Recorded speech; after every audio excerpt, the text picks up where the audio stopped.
Although homeopathy was discovered in Europe, by the 1800s it had a very strong following in the United States. In this session, we will explore the history of homeopathy in the United States. Homeopathy was discovered by Samuel Hahnemann, a German physician in 1796. Hence, early homeopaths in the United States were all trained in Europe. In 1834, Constantine Hering, who was considered the father of American homeopathy, founded the North American Academy of the Homeopathic Healing Art.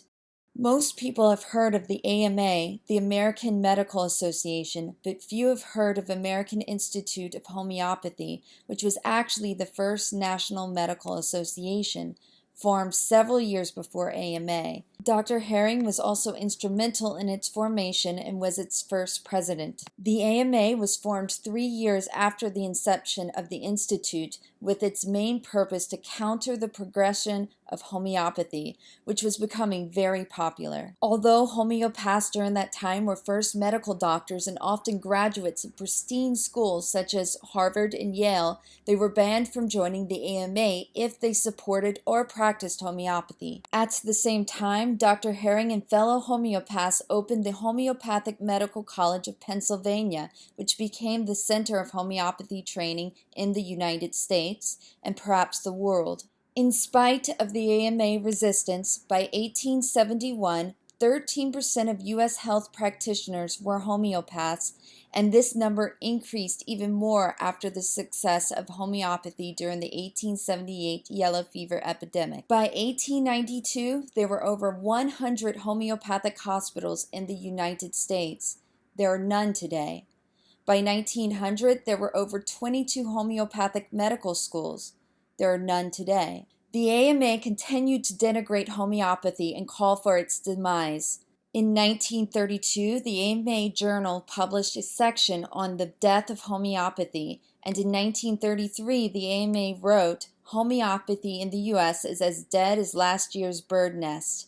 The continual onslaught from the AMA and the introduction of the wonder drugs, aspirin, and antibiotics, such as sulfur and penicillin, left few homeopaths by 1940. Many believe that it was because of this onslaught against homeopathy that Royal Copeland was determined to protect homeopathy by insisting on its recognition in the Food, Drug, and Cosmetic Act of 1938.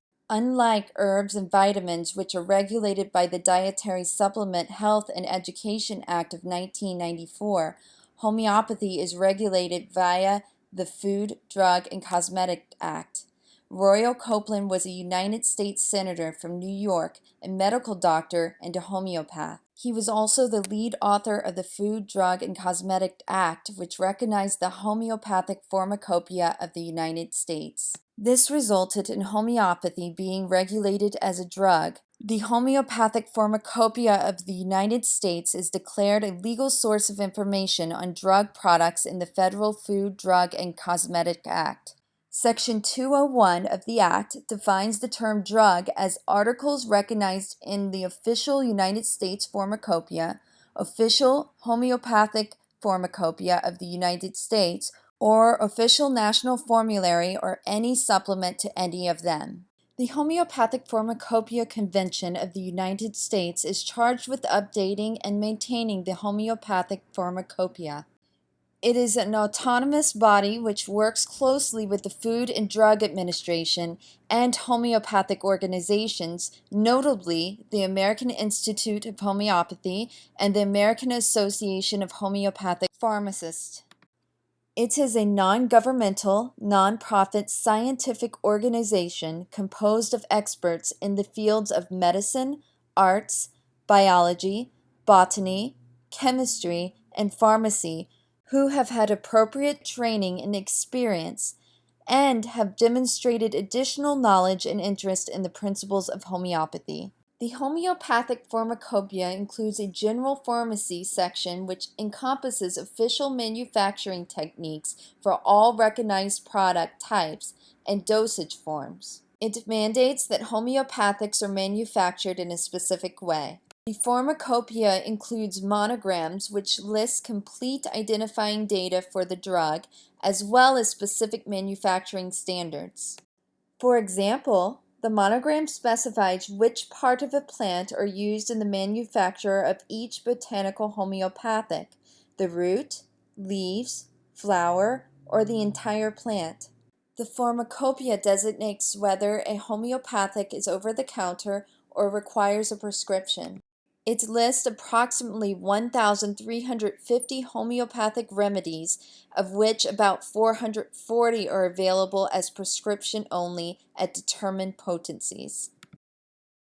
For example, pertussinum is available at 30 and above as over-the-counter, but below 30 potency by prescription only. Approximately 40 remedies are available as prescription only in any potency. In spite of the continuous attacks on homeopathy in the United States in the last 200 years, consumers continue to demand access to it. Homeopathy continues to grow. According to a study conducted in 2005 by MarketResearch.com, sales of homeopathic products had already climbed to 230 million. Newly released data from the National Center for Homeopathy shows sales increasing by as much as 20 to 30% in 2006 as compared to the year before. According to Nutrition Business Journal estimates, in the U.S., consumer sales of homeopathic treatments reached $870 million in 2009, growing 10% over the previous year. As more and more consumers discover the effectiveness of homeopathy and take an active role in their health, homeopathy will continue to grow even more.